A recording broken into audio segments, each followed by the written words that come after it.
Hey team, Oska here, and this is the Puma Nitro Magmax 2.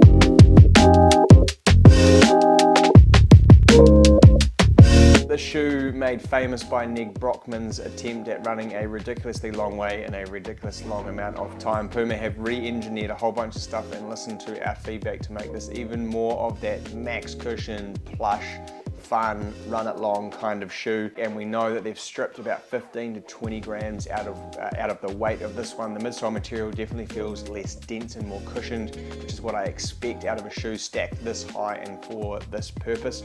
They've also completely re-engineered the fit of the upper.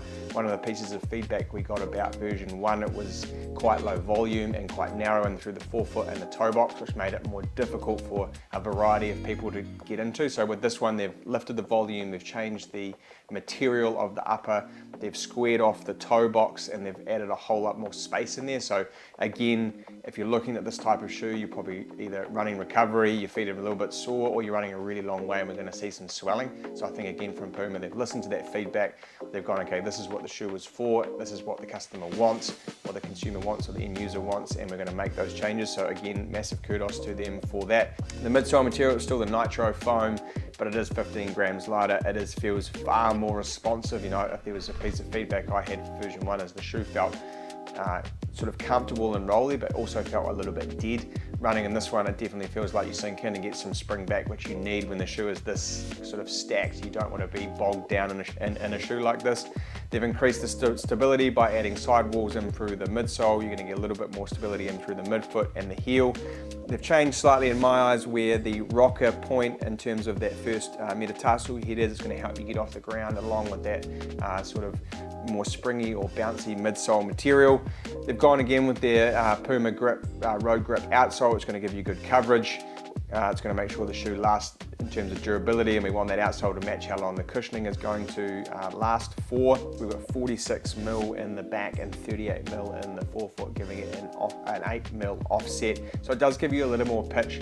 I don't mind that if it's going to help you get over the front of the shoe or over what we'd call the fulcrum point in the shoe, so where that tipping point is, where the balance in the shoe is, maybe particularly with that of the Achilles and the calf if you're running a long way, and then where they've got the tip point should assist that toe off. Torsionally, obviously this one's going to be fairly stiff, so if you are someone that wants to drag the shoe in and down, then this will offer a little bit of stability there. You can see through the midfoot too, it's nice and wide, so when we lift you that high off the ground, we want to make sure there's shoe available everywhere you need it, particularly in that full stance phase. Again, it's crazy to think that we've come so far in foams that we can have that enormous stack height in a really plush material and keep the weight down at around 260 grams for a men's US size 8.5, 9. I think Puma again have done a good job of that. It's what this consumer wants. Can we pack cushioning in? Can we not add weight to the end of a body, particularly if they're going to run 50, 70, 100, 100 miles? Can we keep it as comfortable as possible? Puma have included some overlays in through the upper to add a little bit more stability, particularly in the third eye stay on the medial and lateral sides. So when you get that lace down, it's going to feel like it really locks that midfoot on top of the surface. They've also just made the tongue slightly denser, so you're not going to get that lace bite on the top of the tongue, which again I think is important if you're going to be running a long way. We don't want to feel the laces on top of the foot. Soft edges everywhere in the upper is going to mean minimal amounts of rubbing or adherence to the sock or skin. So again, we're going to just remove the risk of a little bit of the blistering element to what people in the shoe may or may not be doing. So I think the Puma Nitro Magmax 2 is going to be best suited to someone that either wants the ultimate plush recovery shoe. You're training hard for a marathon, you're running a long way on a Sunday, you're getting to Monday, coach has got another 60 minutes in the program, your legs and feet are feeling beat up. This shoe's going to be great just for logging some long, slow, easy runs, particularly early in the week.